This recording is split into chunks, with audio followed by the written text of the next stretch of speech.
Gospe in gospodje, dovolite mi, da začnem s predstavitvijo 5. poročila Komisije Vlade Republike Slovenije za reševanje vprašanj prikritih grobišč.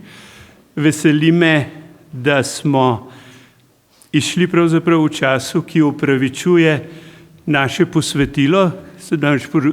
Poročilo je posvečeno 30-letnici Republike Slovenije.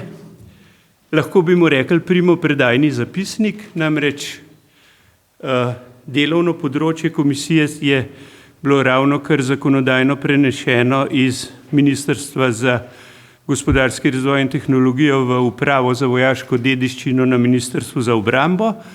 Drugič je to poročilo, bi rekel, pomembno, ker analizira cel kup vprašanj, na katere bomo odgovarjali v prihodnosti, in v bistvu je izhodišče za uspešno nadaljevanje tranzicije na področju vojnih grobov, je dvig strokovnih standardov, zlasti pri vzpostavitvi registra. Jaz upam, da bo Inštitut za novejšo zgodovino še naprej trajni partner države pri teh raziskavah, in tudi arheološko-antropološka poročila kažejo dvig kvalitete na novo raven. Sam bi seveda najprej pozdravil gospoda predsednika Državnega sveta Alojza Kovšco. Kot vidite, je naslov pravzaprav povzet po njegovih uvodnih besedah, tudi z uvodnimi besedami gospoda predsednika Boruta Pahorja in gospoda ministra za obrambo Mateja Tonina dobivamo en tisti del političnega nagovora, ki kaže, da je nadaljevanje zgodbe možno. Prav tako prisrčen pozdrav gospodu Nadškofu, ki tudi pozorno in z naklonjenostjo spremlja naše delo, in upam, da bomo tudi tukaj uspešno sodelovali. Jaz sem pa analiziral preprosto že od leta 2017, komisija pošilja politiki sporočila, da bi bilo potrebno stvari urediti celovito, jih premakniti, in da bi se Slovenija premaknila v tisti kulturni prostor zahodne civilizacije, ki se je nekako oblikoval v letu, recimo tisto sem povedal, to je dobrih 150 let, ko po državljanski vojni Američani začnejo vojne grobove urejati, Evropa pa zlasti po prvi vojni ta nacionalna mesta mrtvih.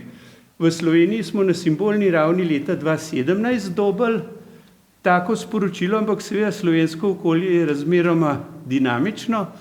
Leta 2009 smo videli en tak resen spopad, ki se je končal z odločitvijo Ustavnega sodišča, da so stvari, ki se jih v tej državi ne sme častiti, in pa pojavlja se ta pravica do groba in tudi pravica do kenotafa, do spomenika. In naprimer, en tak je bil postavljen v Karlovci, se pravi na levi te žrtve, ki jih je prejšnji režim preznamal, na desni žrtve, ki jih je tabuiral, ampak se bližajo, so skupaj.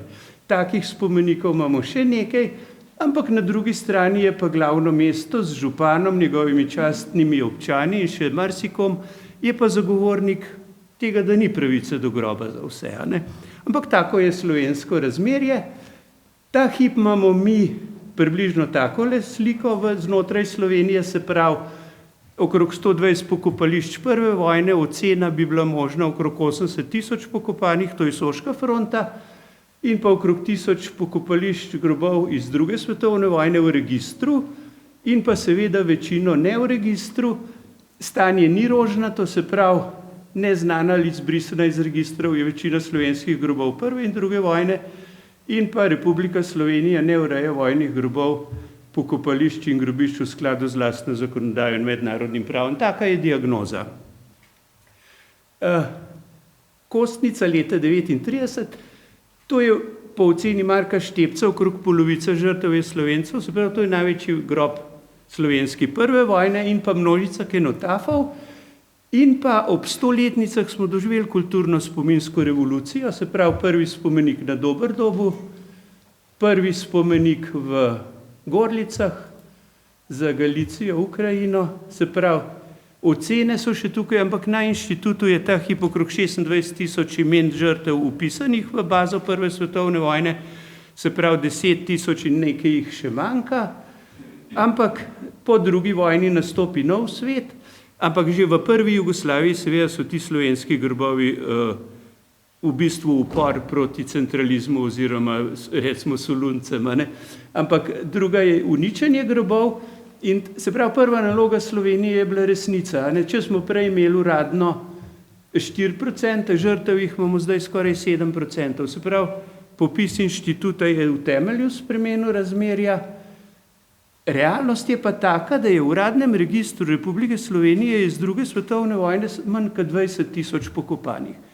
Se pravi, tudi ta zmagovita stran je zgubila več kot 30.000 grobov, zlasti zato, ker ne urejamo grobov v tujini in je to en paradoks, ki se kaže v tem, da ima v bistvu temeljni partizanski spomenik čisto navadno grobišče. Dogaja se tudi to, da je v bistvu mešanje funkcije kenotafa in groba, se pravi 1250 imen za svobodo in 23 pokopanih. Za večino partizanskih grobov imamo problem, kdo je pokopan in naprimer največji partizanski grob v Sloveniji naj bi bil tale na Cviblu, nad Žužemberkom, kjer je upis v registr vojnih grobov 1200 mrtvih je popoln nonsens, mogoče je več kot 500 pokopanih, ampak ali pa 400. Se pravi, za največji partizanski grob v Sloveniji ne vemo, kdo je pokopan in koliko. Ravno tako stanje je na Žalah, to je grobišče borcev talcev, kjer je že leta 1988 bilo ugotovljeno z resno študijo, da ni 414 pokopanih, ampak 499. V registru vojnih grobišč je še kar 414. Tole je pokopališče več kot 350 vojakov jugoslovanske armade, ki so od leta 1945 do 1950 bili pokopani na Žalah in ni vpisano v registr vojnih grobišč, na primer. Zakon leta 2003 črta več kot 20.000 družinskih grobov iz registra in to je bila po moje čisto navadna uradniška šlamparija, ker tega popisa v socializmu ni bilo narejenega in so rajš kar grobove črtali ven iz. Ampak to pa pomeni nekaj, recimo na Žalah je tale pretresljiv grob talca, Vladimir Kante, izjemno pomembna oseba, narodni heroji so pokopani na Žalah v družinskih grobovih in pa to je pa realnost, da družinski grobovi potem izginevajo partizanski. Na Gorenjskem jih je od 2/3 do polovice jih ni več in pa druga značilnost seveda je, da to so katoliški grobovi. Skoraj vsi grobovi, tudi zmagovite strani družinski, so katoliški in pa potem pa pridemo do naslednjega vprašanja. Družine niso spoštovale tabuja in tukaj imate, to je grob družine urednice Gorenjskega glasa, kjer je en brat partizan, en brat prisilni mobiliziranec v nemško vojsko in tretji brat potem brata Pesjak, eden pade v bojih z Nemci, druga ubijajo partizani, piše padla v nov. Potem je zelo znani umorjeni Fanu Šemer, ki je bil v Ljubljani umorjen, pokopan v Kranju. Civilist umorjen od partizanov, to je vse planina Kranj, padel mobiliziranec v nemško vojsko. Žale August Praprotnik, ni več napisan na spomeniku, ker je v prometu že grob šel drugam. Kenotaf Lamberta Erlicha.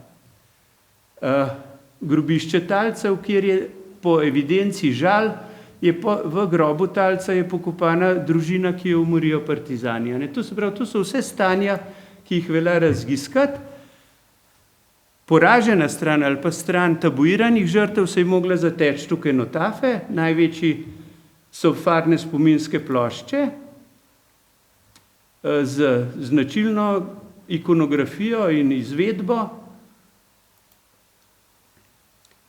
Ljubljana Žale, tukaj seveda se lahko vprašamo, je to domobranski spomenik ali ni za 1800 ljudi. In potem nekaj kenotafov mobilizirancem v nemško vojsko, kenotaf žrtvam dahovskih procesov in pa to je pa strahotno nepopolno stanje, to imamo trenutno v registru vojnih grobišč, ki so trenutno, s tem, da Auschwitza mislim, da niti nimamo upisanega, recimo v Dachovu za 1800 mrtvih je ena takale mizerna ploščica, v bloku 17 oziroma paviljonu 17 v Auschwitzu se že 10 let države naslednice natezajo in slovenska raziskava sploh še ni bila narejena. Potem imamo mobilizirance v nemško vojsko, v nemških registrih so še kar ponemčeni, padli v italijanski vojski so še kar po italijančeni, popisov ne enih drugih še ni celovitih. Razvijajo se prvi stiki na mednarodnih odnosih, se pravi ruski spomenik v Ljubljani, slovenski v Rusiji. Dinamiko žrtvovanja tujcev v Sloveniji pa najbolj kaže tale kenotaf v Mariboru, kjer je bilo več kot 3000 mrtvih iz 27 držav. Ne. To se pravi, da tukaj prihajamo res v eno polje potrebnih raziskav. Najbolj urejeni so tri koncentracije nemških grobov v Kranju, Celju in Ljubljani. In pa potem seveda prikrita morišča in grobišča, več o tem bo kolega Košir povedal. Kljub vsemu je bilo 33, je že kolikor toliko raziskanih, več kot 2500 izkopanih posmrtnih ostankov, 160 urejenih v naravi. Pred nami je izkop v Macesnovi gorici, kjer smo prišli po izkopu okrog 900 kubičnih metrov naminiranega skalovja do posmrtnih ostankov in bo letos šlo naprej tam, kjer smo novembra 19 nehali. In to tako, da skratka, če sklenem, nas preprosto čaka odkrivanje zgodbe na novo. Vsi so naši mrtvi, vsak ima pravico do groba, do zgodbe, in potem bo ta zgodovina neizmerno bogatejša in močnejša. Kaj pa to pomeni? Če pogledamo v kazalu, so avtorji naslednjega prispevka so dr. Barbara Lampič, Maja Veha in dr. Peter Mikša. In dr. Peter Mikša z Filozofske fakultete bo v njihovem imenu predstavil njihov prispevek. Gre pa pravzaprav, to je naša dota, če temu tako rečem, novo ustanovljenemu sektorju. Tukaj pozdravljam gospoda Roka Šteblaja, ki je zdaj v.d. direktor uprave in upam, da bomo uspešno sodelovali. Peter bo pa preprosto predstavil, kako so na primeru prikritih morišč in grobišč razvili bazo za bodoči register. Boš zmogel sam tole urediti ven, pa noti pa tako.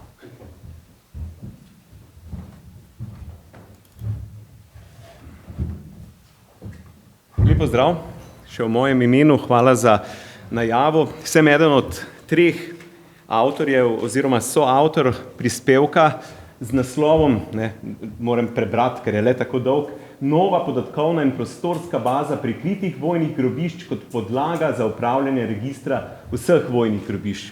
Z mano so članek pripravljali vodja projekta, katerega bom še omenil, in sicer kolegica dr. Barbara Lampič in pa še Maja Veher. Treba je pa omeniti, da je v bistvu ta članek, ki je objavljen v pričujoči knjigi, na nek način nastal zaradi glavnega razloga, in sicer dela na tako imenovani novi bazi prikritih grobišč, ki ima ponovno dolg naslov, zato bom lepo prebral naslov projekta, ki smo ga izvajali lansko leto, priprava elaborata in vsebinske nadgradnje obstoječe baze in aplikacije prikritih vojnih grobišč.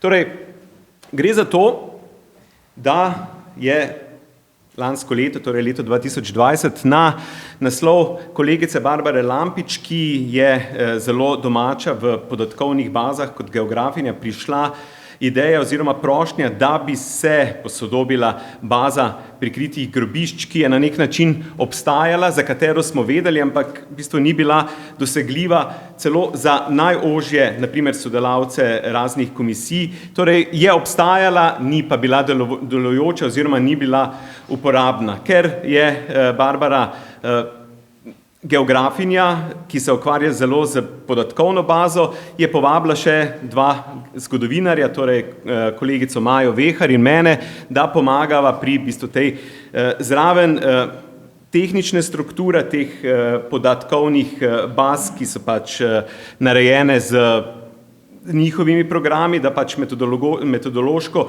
pristopimo tudi kot zgodovinari k novi bazi. Tukaj je treba omeniti še dva kolega, ki sta pomagala pri vnašanju oziroma pri obdelavi teh podatkov, in sicer Sašo Stefanovski in Lea Rebernik, ki sta nam na nek način kot študentsko delo oziroma pomožno delo pomagala pri vnašanju te baze.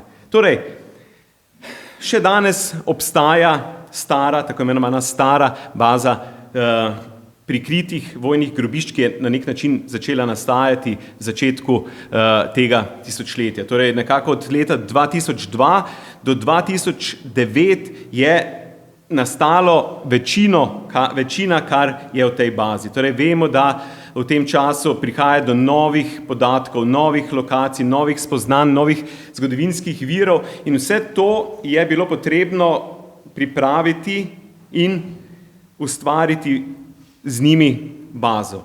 Baza, ki pa je bila seveda lansko leto že precej zastarela in kot sem že omenil, neuporabna, ponujala je seveda ogromno podatkov, na nek način je to arhiv, ki pa je bil v bistvu sam sebi namen in z tega vidika smo se odločili, da v bistvu pripravimo na nek način novo tovrstno aplikacijo, ki bi bila s končnim izdelkom, zraven tega, da bi bila osnova za končno skupno bazo z vsemi tovrstnimi bazami. Danes smo že slišali razne registre, pa baza žrtev Prve svetovne vojne in tako naprej. Končni rezultat, želja je, da je ta baza na nek način osnova, kjer bi se nekoč združile vse te baze v eno podatkovno enoto, ki pa je ključno prijazna uporabniku, dosegljiva tudi preko spleta, seveda z nekimi omejitvami za vsakega, ki ga to zanima, torej da lahko se analizira, da se lahko analitično obdelujejo podatki za takšne in drugačne raziskave. Danes, žal, tukaj nimamo toliko časa, da bi se korektno lahko lotil te predstavitve, zato bo pač ta le v teh par minutah, ki jo imam na voljo, je pa seveda baza, ko bo na voljo, ko bo pač, torej, lansko leto je naročnik projekta tega elaborata Ministrstvo za gospodarski razvoj in tehnologijo z rezultati, ki smo jih že pridobili, torej v letih 2002 in 2009 je, kot verjamem, da veliko vas ve, bilo v bazo vnešenih oziroma lociranih, obdelanih preko 600 prikritih grobišč. Od leta 9 do leta 2021 pa so bila pridobljena nova spoznanja, novi podatki, preko 70 novih lokacij je bilo znanih, ki pa ni bilo vnešenih v bazo, ker pač preprosto baza ni bila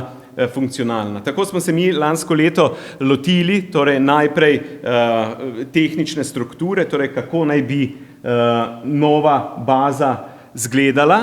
Zraven tega je pa potem bilo treba vse te podatke, ki smo jih imeli na voljo, obdelali smo preko skoraj 600 PDF datotek novih podatkov, ki smo jih še dobivali, torej ki so nam jih posredovali naročniki in seveda tudi vodja komisije, gospod Dežman. Vse to smo zastavili najprej vizualno, kako naj bi stvar bila zastavljena, koliko teh podatkovnih slojev, vemo že, da danes osnoven Google Maps ponuja razne te prostorske sloje, da lahko gledamo satelit, pa kataster in tako naprej. Prejšnja baza preprosto razen osnovnih nekih podatkov, ID-ja vsakega od potencialnih in potrjenih prikritih grobišč in pač osnovnih podatkov o lokaciji, o viru, o potencialu oziroma o potrjenosti, o sondiranih in tako naprej.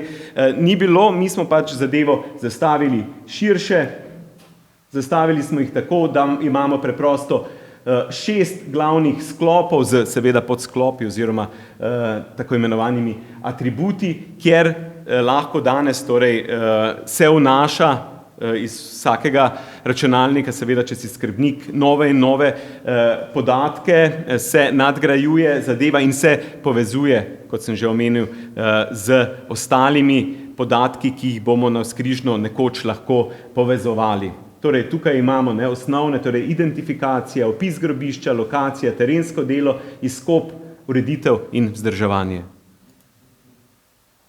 Tako vizualno nekako tudi danes zgleda ta nova baza, torej lahko klikamo, lahko pridobivamo, lahko iščemo med občinami, med narodnostmi, med leti in tako naprej. Ogromno osnovnih možnosti, ki jih pač ponujajo sodobne tehnične iznajdbe, nam daje možnost, da v bistvu je nova oziroma bo nova baza, kot sem že omenil, uporabniku prijazna, da bodo lahko raziskovalci iz tega ven pridobivali podatke, ki jih bojo potem seveda lahko objavljali in na nek način je zadeva sedaj kot sem že omenil, v nadgrajevanju. Osnovna tehnična enota je postavljena, vsi podatki, ki so pa v tem času že bili na novo pridobljeni, se pa tudi redno vnašajo naprej, ker na nek način projekt teče z nadgrajevanjem naprej. Torej, za danes toliko, hvala lepa za pozornost.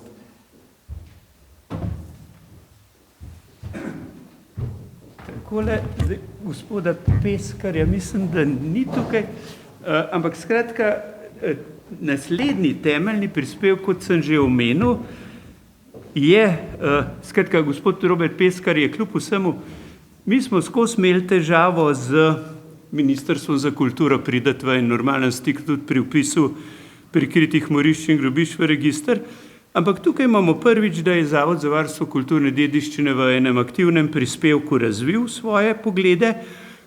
Naslednja gosta, ki vam boste pa svet, kot sem rekel, izjemno pomembna, dr. Marta Rendla in dr. Andrej Pančur, direktor inštituta in tudi predvsem računalniški.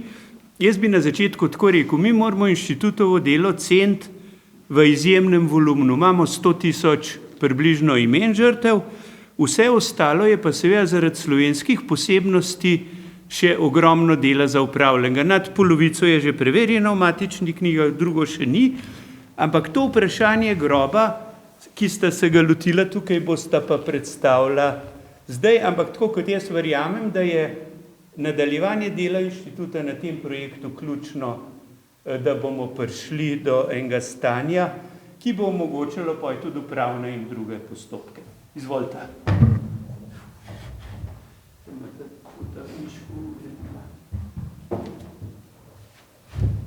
Hvala za besedo. Kot je povedal dr. Dežman, jaz sem sicer trenutno direktor Inštituta za novejšo zgodovino, ampak tukaj sem v tem vlogi kot vodja raziskovalne infrastrukture na Inštitutu za novejšo zgodovino, neke vrste tudi kot strokovnjak za računalniško obdelavo historičnih podatkov. In z tega stališča sem tudi pristopil še mogoče z malo večjim razumevanjem za ta projekt, ki bi mogoče se lahko razvil v čisto novo smer. Je tako, da se inštitut je že pred približno več kot 25 leti začel s tem projektom. Je bilo uradno financirano v okviru enih 4 raziskovalnih projektov preko javnega cilja za raziskovalno dejavnost, ampak se je to potem končalo leta 2012 in trenutno je baza podatkov o smrtnih žrtvah druge svetovne vojne in zaradi nje nekako pripada vzdrževanje te baze je v okviru raziskovalne infrastrukture in tudi kolegica dr. Marta Rendla je del te raziskovalne infrastrukture. Je pa seveda to, da raziskovalna infrastruktura je v tem primeru mišljena tisto, kar zdržuje bazo, kolegica tudi pogosto odgovarja na razne potrebe, ker baza je relativno dobro obiskana, je veliko interesa za samo bazo, tudi je objavljena na portalu Zgodovina Slovenije History, kjer pa so dostopni večinoma podatki, ki so lahko dostopni glede na trenutno zakonodajo glede varstva osebnih podatkov, v tem primeru pa še pomembnejša zakonodaja glede varstva arhivskega in dokumentarnega gradiva, ki v zadnjem členu, če bo dogledal, opredeljuje, kako je z podatki glede žrtev druge svetovne vojne in zaradi nje. V vsakem primeru je baza kot takšna ni bila delana z namenom, da bi se delalo povezave z vojnimi grobišči, ampak je bil namen seveda povsem ta, da se prešteje, da se ugotovi čim več osebnih podatkov o žrtvah vojne in iz tega stališča bo pred nami kar velik izziv, kako bi te podatke lahko čim bolj adekvatno povezali. Bi pa mogoče potem več kolegica. Če preidemo na predstavitev same baze, kot smo že slišali, je bogat vir podatkov, saj vsebuje blizu 100.000 oseb. Za vsako osebo pa zbiramo 25 kategorij različnih podatkov. Ti so razdeljeni na osebne podatke in na podatke o okoliščinah smrti. Tukaj na prvi primer kaže, se pravi, našo bazo, vstop v bazo in osnovni nabor podatkov za identifikacijo posamezne žrtve. Se pravi, ime in priimek žrtve, imena staršev, kraj rojstva in kraj smrti in pa datum in rojstva in datum smrti.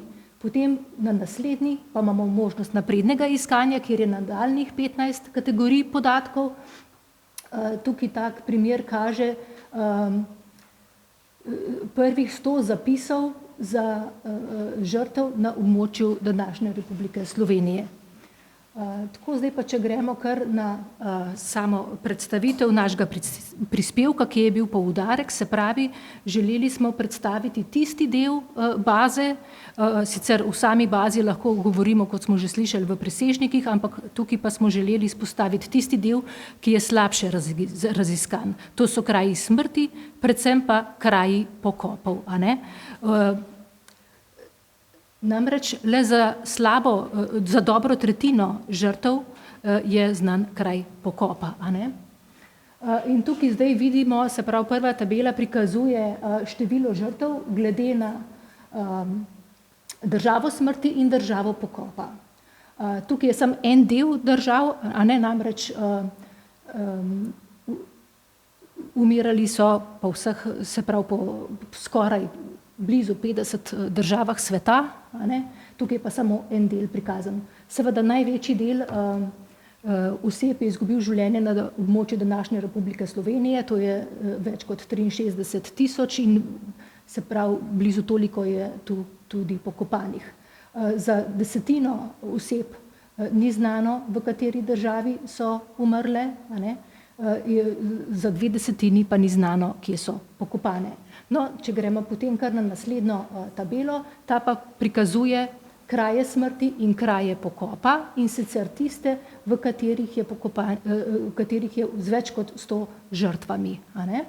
Razvrščeni so pa v abecednem vrstnem redu, a ne?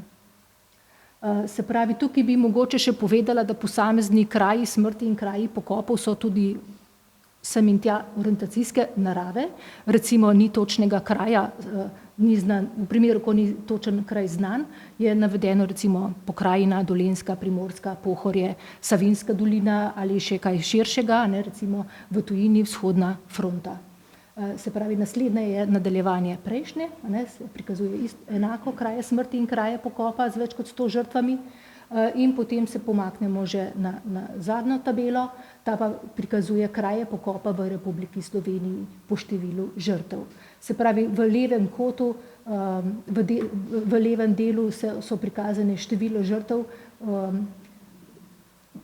razvrščene, se pravi, gre za v vrhnjem delu za množična grobišča, a ne, in pa število pokopanih tam, a ne.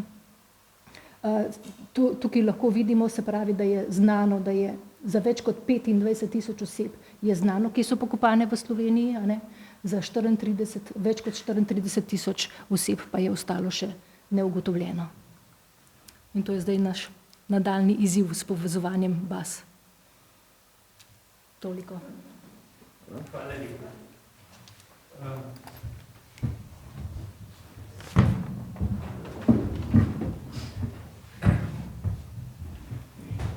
Takole, zdaj pa Tadej Cankar, bom jaz samo na kratko povedal, da je njegov prispevek eden temeljnih.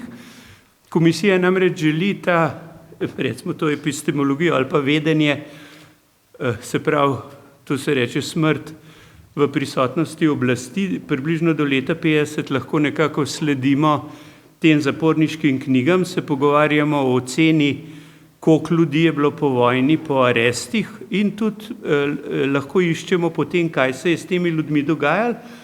In to bazo, ki smo jo digitalizirali in upam, da bo tudi kmalu v javni rabi, je tedaj skrbno analiziral, tudi kot izvrsten arhivist gradivo dobro pozna, ampak danes ga je mati narava prijela za grlo in malo slabo govori, ampak zagotavlja ni COVID, ampak če bo kakšno vprašanje, bo se veseljem odgovoril. Zdaj pa z veseljem najavljam dr. Uroša Koširja, en njegov prispevek, ki je del njegove doktorske teze, izjemno nazorno prikazuje, kako je šla pot od smrti do groba na Soški fronti, ampak danes nam bo pa predstavil celoten blok arheoloških prispevkov, kjer so sodelovali z Petro Leben Seljak in del je napisal tudi Luka Rozman. Jaz bi samo to rekel, da je to nova generacija arheološke pripovedi in tudi nova generacija intelektualnega, delovnega in interpretacijskega vložka, tako da bomo opravka z, jaz bi rekel, z eno premiero, ki lahko samo čestitamo. Še prej bi pa upravičil Pavla Jamnika, ki je šel med upokojence, pa danes že more fasado urejati. Ampak njegov prispevek je, mislim, da je to temeljno spraševanje, zakaj kosti ubitih postajajo orožje živih. Konkretno bi se lahko pogovarjali, zakaj se govori o hrvaških otrocih v Matjaževi jami, če je pa tam ekshumiranih šest skeletov in otrok tam ni. Ampak ne moramo, preprosto ene legende se širijo. Ne? Drugo je pa Andrej Mihevc, ki ga je pa bolezen tragično prizadela in je, če vam lahko tako rečem, v bistvu tipka z očmi in je napisal ta prispevek pravzaprav, jaz bi rekel, borbeno in junaško in mu lahko samo čestitamo, kako je prognoziral skoraj do kubika natančno, koliko je razstreljene skaline v jami pod Macesnovo Gorico. Skratka, Uroš, beseda je tvoja.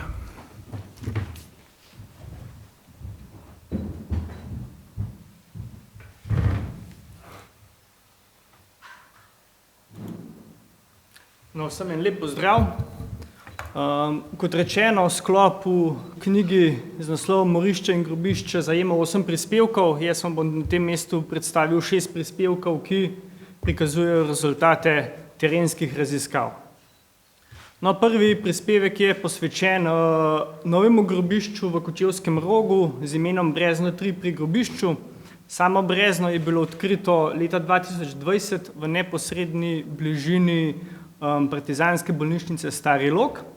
Odkriti so bili posmrtni ostanki 258 posameznikov, gre večini za moške ter eno žensko. Vsi pokojni so bili starejši od 17 let, od tega je bilo okoli 70 oseb mlajših od 25 let, starejših od 40 pa je bilo le malo.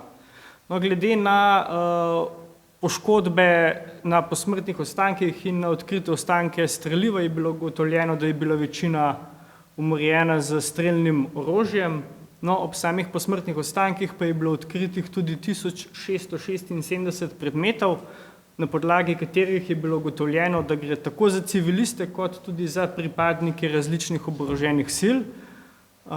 Zelo verjetno so med žrtvami Slovenci ter morda posamezni Hrvati.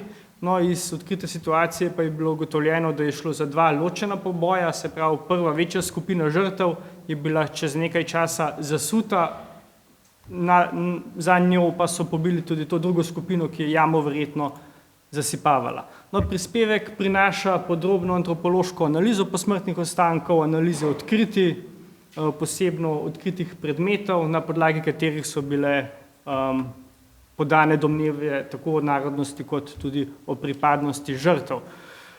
No, med fotografskim gradivom je izpostavljenih kar nekaj zanimivih predmetov. Tukaj lahko samo vidimo nekaj slovenskih svetinic, ostanke slovenskega časopisa iz konca aprila leta 1945.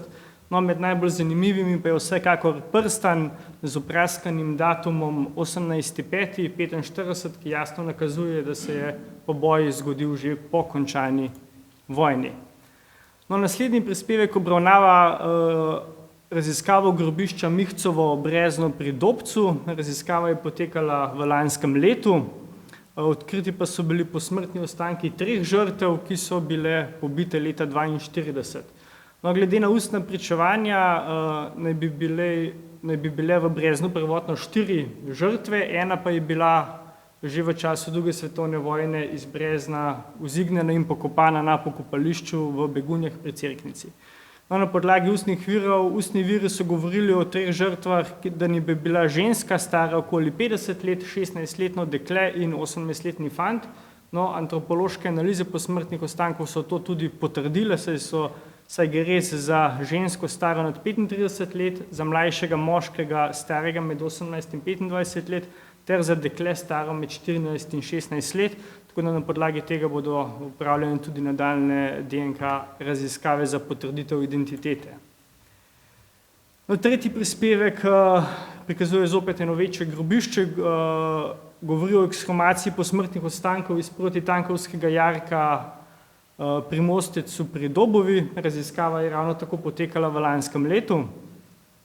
Na tem območju se namerava izgraditi hidroelektrarna in del grobišča, ki se nahaja med protipoplavnim nasipom in reko Savo, bi bil po izgradnji hidroelektrarne pod vodo, zato se je tudi odločilo za izkop žrtev samo v tem delu jarka, se pravi na drugem delu jarka, ki se nahaja onkraj protipoplavnega nasipa, so žrtve še vedno zakopane.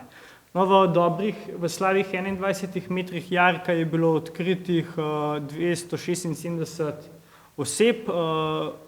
Ugotovili smo, da gre za 3 ločene skupine, ki so bile ločeno pobite in tudi ločeno zasute. No, v prvi skupini je bilo 43 žrtev, vse žrtve so bile moškega spola, kar polovica pa jih je bilo mlajših od 24 let.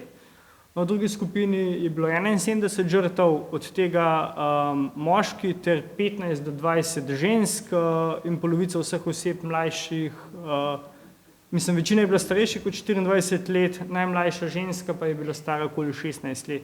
No, v tretji skupini, ki je bila tudi največja in ki seveda ni do konca izkopana, ker se nadaljuje pod protipoplavni nasip, pa je bilo odkritih 162 žrtev, večinoma moški in nekaj tudi žensk. No, po smrtnih ostankih in v okolici jarka pa najdenih skoraj 5500 različnih predmetov.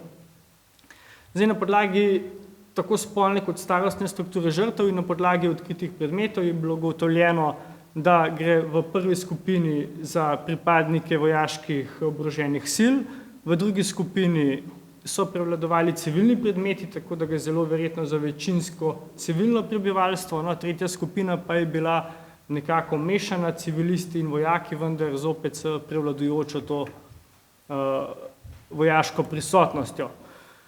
No, med predmeti so prevladovali predvsem manjši predmeti, deli oblačil, osebni predmeti, na fotografiji naprimer vidimo lahko ženske lasnice, veliko je bilo tudi prstanov, odkrili smo kar nekaj parov, poročnih prstanov, se pravi med žrtvami gre tudi za poročene pare, tako moška kot ženska. No, naslednji prispevek obravnava grobišče Koščevo Brezno, kot prejšnje tudi raziskano v lanskem letu, nahaja se pri Gornjem Igru. Iz Brezna so bili izneseni posmrtni ostanki najmanj 50 žrtev, od tega je 48 zagotovo moških. Vsi so bili starejši od 20 let, najmanj 3 pa so bili stari med 20 in 24 let, najmanj 19 pa je bilo starejših od 25 let. Glede na pridobljene podatke naj bi v Brezno zmetali ubite domobranske ranjence, oktobra 1945 pa še 15 do 20 skrivačev iz Rakitne. No, v povojnem času je bilo Brezno zasuto tudi z smetmi, med drugi tudi z laboratorijsko opremo in kemikalijami, kar je nekoliko oteževalo izkop, ampak je bil na koncu uspešno izveden. No, po smrtnih ostankih pa je bilo odkritih le malo predmetov, kar nakazuje, da so bili predmeti žrtvam predhodno večinoma odvzeti. No, predzadnji prispevek v knjigi obravnava ekshumacijo posmrtnih ostankov iz množičnega groba Vinograd pri Šembijah.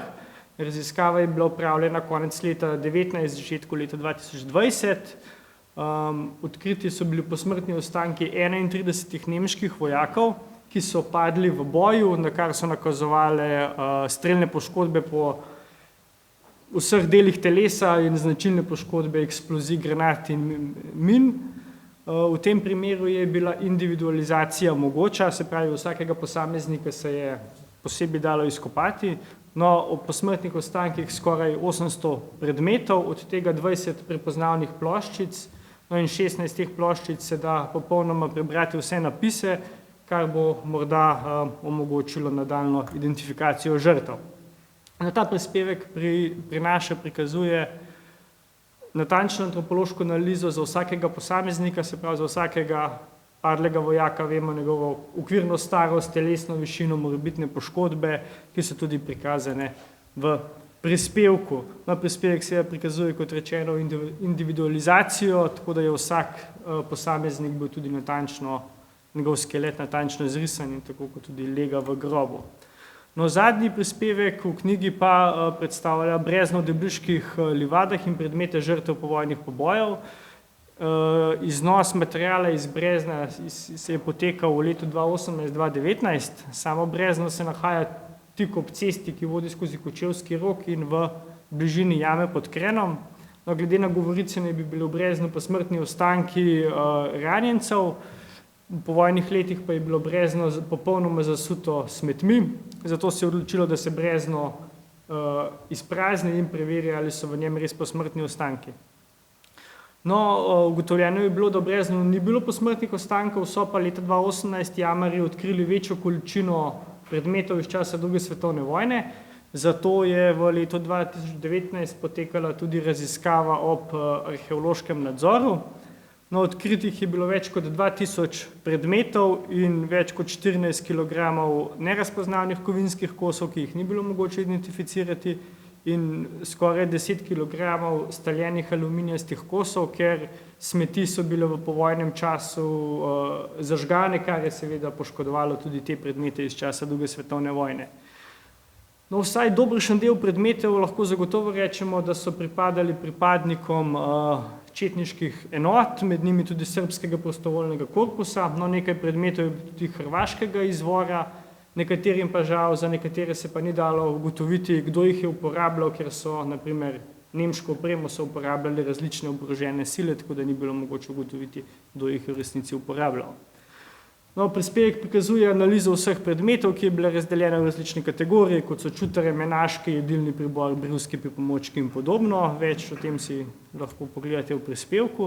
No, tukaj pa samo nekaj zanimivejših predmetov, med njimi naprimer na levi strani oznaka pripadnika srbskega prostovoljnega korpusa, na desni zgoraj pa nemška policijska pasna spona, ki je bila predelana in uporabljena s strani pripadnika ene izmed četniških enot. No, kot pomemben del pa so tudi predmeti z ohranjenimi inicialkami, podpisi in podobami. Zdaj, vojaki so pogosto v aluminijaste predmete, kot so čutare in menaške, upraskali svoje ime. Odkrili smo kar 60 takih predmetov z napisi. Tukaj imamo samo nekaj primerov.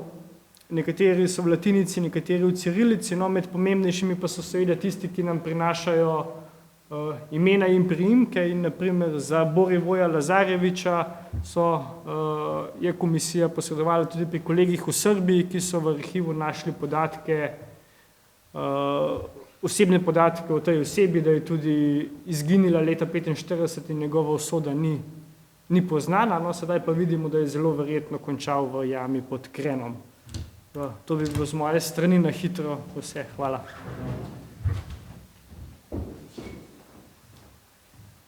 Takole, na vrsti ste vi, avtori so pripravljeni odgovarjati. Bi gospoda še kaj dodala?